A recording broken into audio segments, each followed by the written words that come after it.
I can't believe this moment is finally here. 1,000 subscribers. You guys are amazing. I just want to take a minute to thank each and every one of you for all the love, support, likes, comments, and subscription. To give you an idea of how far we've come on this world, I've survived a mind-blowing 5,000 days in hardcore Minecraft. That's about 1,667 real hours of gameplay. For me, playing around 4 to 5 hours a day, that adds up to over a year of Minecraft adventures in this world. So what better way to celebrate than to take you all on a full tour of everything we've built together. If you've been with us from the beginning as an OG, your name should be proudly featured on these signs. And if you've joined us along the way or are just tuning in right now, welcome, welcome, welcome to this incredible world we've built together, and we are still building. I have actually an important question for all of you that will help shape this world even more, so make sure to stick around until the end to hear it. I encourage you to leave your thoughts in the comments and your answers as well to leave your mark on this journey. Now, we've had our fair share of epic builds, so let's kick things off by revisiting where it all begun, our base of operations. This is where I've set up all the farms and everything else that helped me gather the materials for these massive projects and help facilitate the building process as well. Next, we step into the world of Middle-earth. This world has been a huge inspiration, and I've spent months and months bringing these iconic places to life. First is the mines of Moria. Dark, mysterious, and filled with all the resources we need to shape our world. So here, where I was extracting all the resources, all the cobblestone, deep slate cobblestone, iron, gold, so all the resources have been extracting them from this mines of Moria. And look at this, it looks very, very beautiful, and it was one of the very first builds I've done, so I have very little experience. After, you're gonna see the builds are becoming better and better as I'm becoming a better builder myself. After that, it's Lake Town, or Esgaroth. This one took a lot of time. I gave up on it twice, but finally I was able to come back and build all these structures. This took a lot of time actually, and would you look at this? It looks very, very beautiful. I tried to throw some shaders here to just make it look foggy and kinda looking like the real Esgaroth does. And I'm really, really happy with how this build turned out. Moving on to Isengard. I had so much fun building this, and I mean, look at how cool it is. Although it is not as big as other projects that I've built after this, but I was very, very impressed of the progress I've done. Also, this was one of the very first builds I've done. And next to it, of course, we shouldn't and couldn't forget this massive volcano, aka Mount Doom. This one was very huge, and it took months and months of building. I had to gather all these resources and to structure it to this huge, massive volcano, and then gathering a lot of basalt and a lot of blackstone from the nether. I spent countless hours in the nether getting resources to just build this volcano, but it turned out beautifully amazing, and I'm really happy with how this, actually with all the builds and how they turned out. After that, Doras, the home of the Rohan people. This was a very chill and beautiful village with its cozy trees, its cozy buildings and building style. I was experimenting with a new style, which as you see here, and it turned out very, very beautiful. I added all these paths and a lot of custom trees, custom builds, custom houses, and I threw in a lot of villagers there to make it look a lot more alive and ambient. And I'm really happy with how that turned out as well. Following that is Menas Morgul. where the green glow feels airy every time I walk by. Like I always dreamt of building Minas Morgul. I always liked how it looks and all, and yeah, I'm really happy now that I built this one in my hardcore world, and it turned out very beautifully. I'm really happy with this one as well.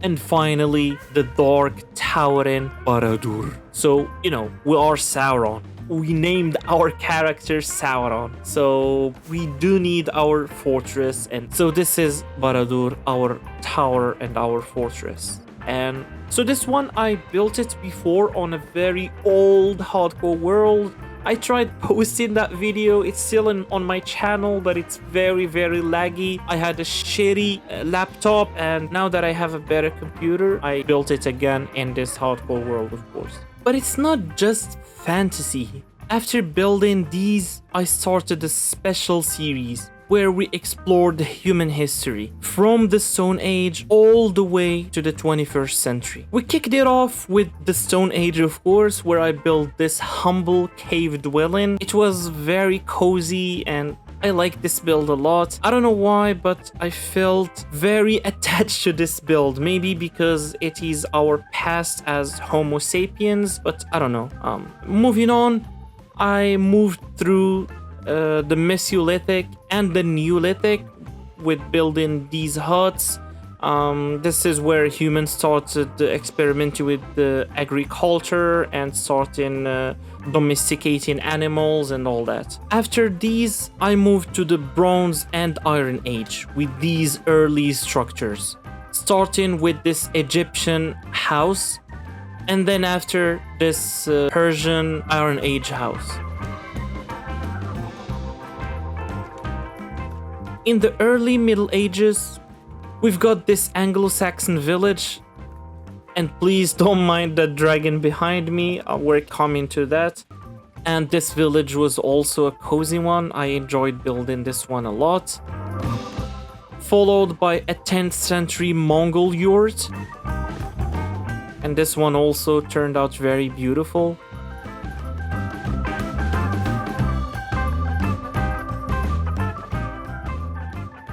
And finally, an astonishing 14th century Moroccan riad to represent the late Middle Ages. This one, I put a lot of details into it, as you see here. I detailed it a lot because I myself is Moroccan, so I try to put my touch here and how I visited a lot of riads here in Morocco. Then we entered the Renaissance and the Reformation, where I built this Italian palazzo here, and then this chapel right over there. This chapel also is cozy, it's chill, and it just brings peace when I enter it. Yeah. For the Industrial Revolution, here is this huge coal factory. This took a lot of time, a lot of planning, but it turned out a lot more beautiful than I thought it would. And then also this coal mine next to it that people use to extract all the coals from here to the factory to turn it into, I don't know what they turn coal into. And now we're in the 20th century with this incredible spaceship and launch pad to symbolize the space age. Because, you know, during the 20th century, humans went into the moon and they like threw a lot of satellites up there into the sky. Not sky, but into space. And yeah, so I wanted to bring that into Minecraft as well. And now for the 21st century, I went big. I recreated the line, a futuristic project planned in Saudi Arabia, but it's so massive and also requires the immersive portal modes to make the glass looks like mirror. It makes the game very laggy, so I can't actually walk around it to show you that, but here is some footage from the video I posted earlier. After that, I took a detour into the anime world with the Going Merry from One Piece. This build is up to scale and absolutely huge. It took forever, but it was worth it. And I even did the interiors of the entire ship.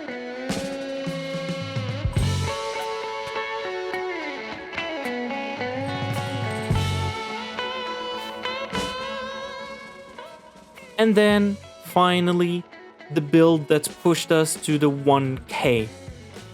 1,000 subscribers. I still cannot process this. I really cannot. So thank you again.